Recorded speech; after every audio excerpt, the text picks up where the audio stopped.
అంటే ఇప్పుడు జనరల్‌గా ఉన్నవి కూడా క్రుయాలిటీగా మార్చే కేసులు అవుతున్నాయా ఇప్పుడు ఏం కోర్టుల్లో? లేదు.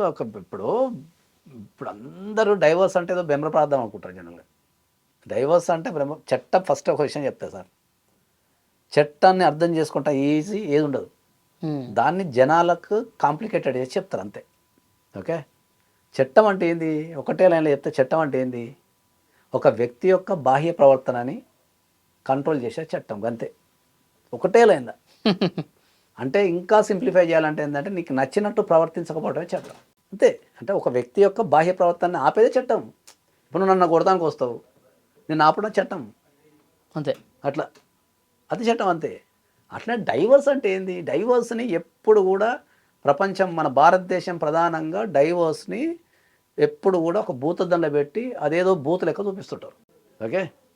క్రైమ్ ఫ్యామిలీ కేసులలో క్రైమ్ పెరగటానికి ప్రధాన కారణము డైవర్స్ అనేది కాంప్లికేటెడ్‌గా ఉండడమే ఇండియాలో అని చెప్తా నేను.